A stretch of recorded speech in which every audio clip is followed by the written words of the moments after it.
Hi, welcome to my 23-year-old self. True stories from the come up.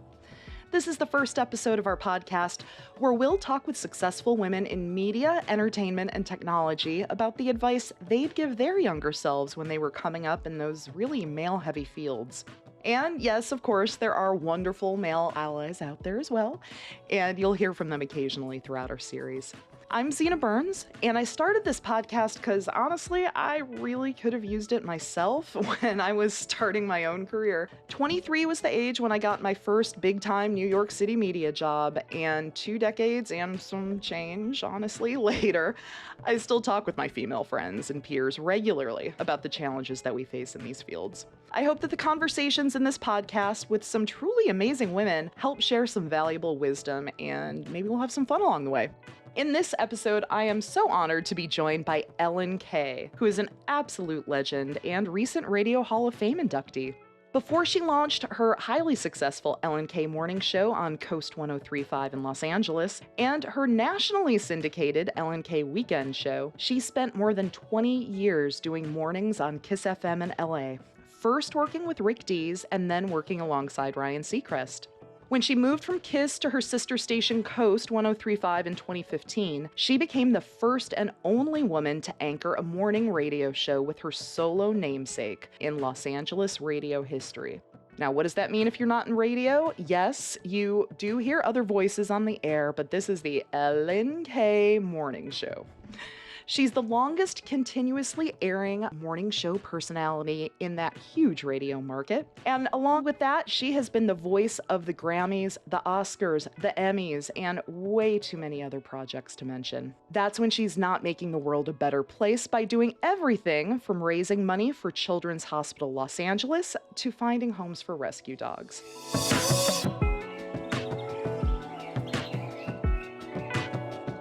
Ellen Kay will talk about her Cindy Loo Hoo syndrome. What could that be? She'll also reflect on a manager hugging her and then commenting on her G-string. Yeah, yikes, right? We'll hear about how the birth of a calf made her realize that radio was right for her in terms of a career. She'll tell us about the woman who gave her a chance, not a break, but a chance, and how that person impacted her career. And Ellen Kay will also talk about supportive male coworkers and competitors who've given her advice and the lessons she needed to hear. Ellen Kay, thank you so much for joining the podcast today. Oh, Zena, thank you for thinking of me, inviting me, and having me on. I'm really excited. I'm thrilled, and what a special day. Very, very special. You know, radio obviously can sometimes be a uniquely challenging industry for women, especially those who have been in it long enough to have Hall of Fame status, right? When we talk about my 23-year-old self, 23 is just a number that may be different for everybody who's on the podcast. It's meant to represent the age where really you were starting to get serious about your career. So what's your number? What you were doing back then, and what was your dream when you were starting out? Oh my gosh. Okay, so my number is definitely 23. I would go with 23. You know, I'm going to back it up a year. I'm going to go to 22. And only because that was my son's high school football number. And 22 was a huge year of change for me. Because I had graduated from Purdue University with a bachelor's in communication and Bachelor of Arts. And I thought, I'd gotten into radio through an internship and then a job and then another job, and worked my way through. After changing majors, I really wanted to be a veterinarian. So my dream was set on being a large animal veterinarian. That was what I wanted to do. I love animals. That's why I love rescuing dogs. Thank you for mentioning that in my intro. And I wanted to be a large animal vet. I grew up in Indiana. There are a lot of farms around. I wanted to work with horses, cows, sheep, pigs, chickens, everything. And I took all the necessary classes to do that until it just got kind of yucky. And I thought, I don't know that I want to be on a farm all day, kind of pretty much alone. It's a lonely existence. And you'd be kind of working with animals, not people. And I love people. Yeah, the classes were getting harder and harder. I had to deliver a baby cow, and I wasn't feeling it. And I took some advice from a very good friend of mine who happened to be the president of the university. He was my roommate's father. So that's a stroke of luck. And we called him Old Geezer. He's Dr. Hicks. And I said, Old Geezer, that's just, I kind of grew up with him and he became the Yeah. president of the university I ended up at. And I said, I don't know what to do. I'm not feeling love for my chosen field. And I really want to do something that I get excited about and that I want to do every day for the rest of my life. I want to find that.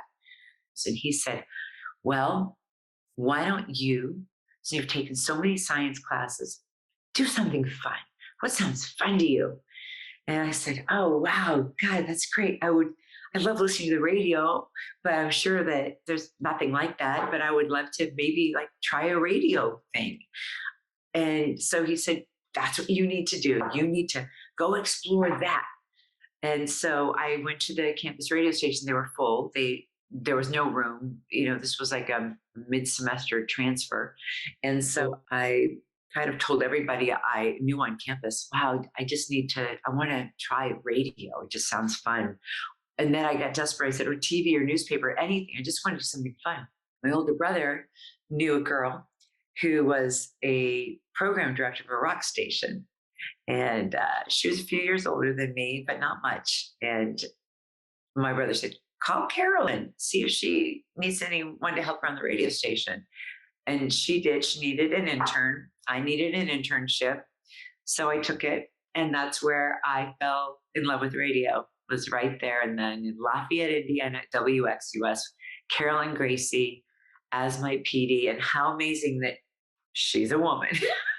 How amazing on so many levels, not the least of which is that even today, we are nowhere near 50-50 when it comes to female PDs. And for those listeners who don't know much about radio, PDs are program directors. Let's just simplify things and say they run the show. Right. Yeah, right. And so even today, it's better than it was, but it's not a commonality. And thank you, old geezer, by the way. Yeah. And my brother Gary. Yeah, thank you, Gary, and old geezer. I don't know. I hope old geezer is still with us, or at least long enough to see you go from delivering a baby cow to ruling the LA radio airways. That being such a rarity at that stage in your career, to have a woman in a leadership position. How do you think that influenced your path? Huge. Zena, more than I even realized until I start talking to you about it and thinking about her and the kind of origin of this really blessed career that I have. And that is that I would observe her. I met her. I kind of knew her loosely. I'm so lucky that my brother knew someone like her. She was dating his best friend. So it's these third loose connections is what I call them. And they're everything in all businesses. I watched this dynamo of a woman run this place and schedule the DJs. And she had me do call out research. And through that, I kind of saw all facets. I took her advice. One day she calls in sick and she calls me. And she said, will you sit in for my 1 hour lunchtime request show? You know how to do it. Just breathe. And I said, yes. And I didn't know really what to do, but the people who I'd been observing came and rallied around and helped me. And I did an hour. And Zena, that was it. It was all call-ins. So I'm answering the phones and playing the songs they want to hear. And then they're telling their story to me about what the song means to them. I'm like, this is the most fun thing I've ever done in my life.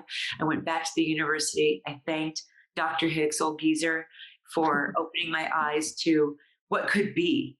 I stuck with it, and I stuck with that radio station, and I was hired full-time overnights eventually. It was my senior year in college, and I started applying for other jobs outside of my little town, so that when I graduated, I would at least have a lead. And I landed 2 of them, and then eventually kept on exploring bigger and bigger stations and markets. And Indianapolis was the big one. And that's Jeff Smulyan, who owned WENS in Indianapolis and is being inducted into the Radio Hall of Fame. Full circle moment. So weird. Yes. Kind of worked every format all in the span of 24 hours every day. And weekends, whenever they needed me. I didn't care. I was like, okay, yes, we'll do it. You make your way to LA. You started with Rick Dees and then Ryan later in the mornings. Along the way, And I mean this not just in your company now known as iHeart time, but the whole time. What are some sort of headline mistakes that you made that you'd like to see other women on the come up avoid? Okay. That's another great question, Zena Burns. There's, look, let's talk about radio in the 90s because it all changed in the 2000s. But in the 90s, it was, you're a girl, you're a sidekick. You can also be objectified and go along with it. I totally did. So there was never this even thought in my mind of, I'm going to do this and then I'm going to go get my own show and I'm going to be Scott Shannon or Howard Stern or Zena, who is there? Like, I couldn't point to a woman. So I was happy as a clam being a sidekick and loved it. The mistake that I think that I made that I would like to pass on, I guess, is that kind of look ahead and don't do anything that you'll be embarrassed about later. I'm not embarrassed because that was radio in the 90s. I went to a nudist colony and stripped down to my underwear, basically. Took my top off and had like Kiss FM stickers covering my boobs, like that. I look back on that. I'm not embarrassed at all. It was a great stunt. We got a lot of attention. I did bus sides. I did a lot of like showing skin, Yeah. And of course, I would never do that now, nor is there really the opportunity for, the workplace. I think it's just that I like wildly, blindly went along with whatever it took. And part of that might have been sometimes compromising my dignity. So I wouldn't change anything for the world. When a lot of the Me Too stuff started happening, I was thinking back to all the situations where I could go, but wait a minute, there was a general manager who came up and hugged me from behind and felt my buttocks and said, "Oh, G-string." I mean, Oh. this was the 90s. Mm-hmm. It really was. Mm-hmm. And I'm like, I have zero complaints about that time just because that's the way it was everywhere. It just, my God, thank God and how much we've changed. Like really seriously. Well, even you saying that you couldn't think of, and apologies, I'm sure there's one out there that neither of us is thinking of, and apologies that I and we aren't. But even you saying that you couldn't think of a woman at that time who was leading their own show, who you could look up to as a role model there, it just goes to show how different the times are. Yes. Yeah. Right. And how much I was going to say a relatively short period of time, but it's really not. It's 25, 30 years. Yeah. But it really goes to show how times have changed and how it's been so important for women like you and others to have the talent and have the contributions that you've made to your shows and connecting with your audience in such a real and authentic way that finally the powers that be can like break out of this paradigm, break this unspoken rule, and put you into the position that you're in now. And that goes back to the advice we were talking about earlier about when you love what you do, just do it all the time. I have to ask, so 2015, you get your own show on Coast 35, completely monumental. You started the show, and with nothing but respect and admiration for Ryan Seacrest, you were beating him in the ratings. And, we did a lot of cross promotion, went on each other's shows because we missed each other. I mean, look, we're looking at each other 5 hours a day, every day. So I also was homesick. I'm in a new home and I'm getting to know that. But there they are right down the hall. That's my family, right? It was with so much support from him and iHeart. And I also went into it in a really naive way. I had no idea what I really needed to have to do a morning show. Ryan always handled all that. And it's kind of like being that sidekick was like being just a person who's along for the ride. I never saw all of the like meetings and phone calls and marketing and where do you want to put that stop set? And like really, there's a lot. And I kind of learned that very quickly. And I think had I known going into it how much learning I was going to do and how rough it was going to be. I don't know. I might have scared myself out of it. I'm glad I didn't know. I've always had that Cindy Lou Hoo syndrome where, everything's going to be okay. Like, okay, the Grinch just took all of our presents, but my husband even calls me Cindy Lou Hoo. So that was kind of what I took with me here to Coast, was that kind of just that enthusiasm. I'm not gonna give up. This is all gonna be okay. I'm gonna figure it out. And I would stay at the radio station all day. I didn't get a lot of stuff in writing, always get things in writing. I had no idea what I didn't know, what I needed. And thank God I had supporters who were helping me along, Dennis Clark and Kevin McGred and Greg Ashlock. And, I just needed to spend a lot of time kind of getting under the hood. You mentioned getting things in writing. Do you have any tips for broaching wanting to be liked, which is, I don't want to say it's a uniquely female quality, but I think it's a quality that's more often found in women than men, right? Yeah. So how do you bridge the gap between wanting to be liked and like, yeah, cool, I'm a team player, whatever, and saying, cool, but I want that in writing because I just need a little protection. That can be tough. Big hurdle for me. Yeah, like huge. I think taking the emotion out of it, that was one of the first things I learned. Get to the facts and be decisive, lay it out, present your case. I'd have to throw in, look, I'm ask my guy friends too, like, what do you have? I need to get what I need to do to the show. That I love is the concept of drawing on your network. Women, yes, but guys as well who are willing to share what their situation is. Yeah. And I had a lot of support. Woody was in my studio every morning, eating his oatmeal and talking about things. And I would ask him a million questions and he would give me great answers. You mentioned Woody, you mentioned Dennis Clark, you mentioned the great Dennis Clark. Yeah. Mentioned a few other people. Has it been hard for you to find true friends versus fair weather friends in the workplace? Nope, not at all. No, I have my work friends who are work friends. In fact, I was watching an interview the other day and the person was saying, why is it that just because we work with a person, we're supposed to be best friends? It doesn't have to be that way. You can have a great working relationship and a working friendship without having to be best friends, right? Or even friends or hang out. But thank God that in this business, some of my best friends I have met through the business. My husband I met through the business. So I've never had a problem with fair weather friends or true friends. My true friends have always been my true friends. I've never, I guess a fair weather friend would be a user. Is that what that would be?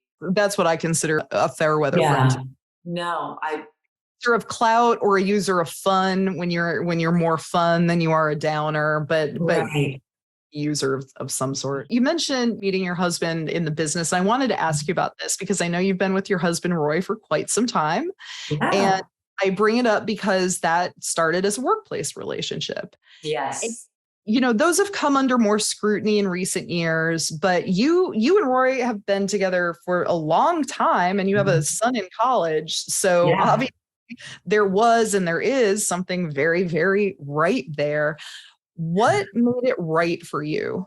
Well, first of all, I had never really dated or met anyone like him. I was attracted to him, but I'm like, plus he was coming in as our sales manager. And so we became friends, but I was dating, he was dating, we didn't date each other. Then we sat down at a Christmas party. We were there together, dateless, both of us. And that's when I got to really just sit with him and talk to him. And we're the same age. We had kind of similar family backgrounds and loved our families a lot. And he talked a lot about his grandpa. And I don't know, I just felt like a home with him. I met him and fell in love with him. And he's just such a great partner in life. And it was harder working for him than it is being, and do my own show, not having that's my boss. I'm going to wrap it up here with this. So picture it. You're 22. You're at your younger self's place of work. Okay. You can leave her a short note from the future about how to have a smoother path than you did in your male-heavy workplaces. What does this note say? Okay. It says, Dear Ellen, keep doing what you're doing because you love what you're doing. Get things in writing. Don't take handshakes or promises. Be kind. Don't be afraid. Don't be afraid to be in situations and do things and take work that you think you can't do. See, for me, it was a lot of just believing in myself. So I would tell my 22-year-old self, hey, believe in yourself. This is a fun ride. Like I was never those, I was never uptight or nervous about my future. I was just having such a great time and just loving every minute of it. So I think I would also say in this note, wow, are you lucky that you love what you do? That's beautiful. He's really emotional. If you're going to get emotional about anything, the fact that at 22, having birthed a baby cow, good advice from old geezer. Yeah. And needed to take a chance and follow your passion. And you're sitting where you are today. May I add something else to my note? Keep it coming. I would say, dear Ellen, 22, thank everyone profusely who cheers for you, says yes to you, helps you, moves you along on your path. Like, never forget those people and always stay in touch with them and be grateful for them and keep those relationships forever because those are the ones that, really matter. And I know that there are many people for whom you are that person and deeply appreciate. I hope, but I know that I have a lot of those people in my life and wow, am I grateful for sure. You're one of them, Zena. Oh, well, you are certainly one of them for me. Thank you so much for sharing your time and your passion and your story. I'm excited that you do what you do every day and inspire so many people nationally on a regular basis while you still manage to find time to do other types of good in the world. And I appreciate you. Thank you. I appreciate you, Zena. Thank you so much for listening. It was really fun talking with Ellen Kay, which I could do all day. And Ellen, thank you so much for joining the show. Hey, if you enjoyed the show, please consider leaving a review on your favorite podcast platform. It's really a huge help for us to get more great content your way. I would love to hear from you on any thoughts, feedback, or ideas you have for future episodes, especially about the women who have inspired you. Hit me up on Instagram or Twitter. You can find me at Zena Burns. Yes, that's Zena with a Z. Or you can email us at 23yearoldself@gmail.com. This episode of My 23-Year-Old Self was produced by myself, Zena Burns, and Cameron Blackwell, and it was edited by Cameron Blackwell. We use the podcasting system Post by Futuri to publish today's episode. And I'd like to give special thanks to Dan Dietrich for his help with our launch and everyone who took the time to give me feedback and support as we were getting this off the ground. Until next time, keep rising and remember to help others rise too. Thanks for listening.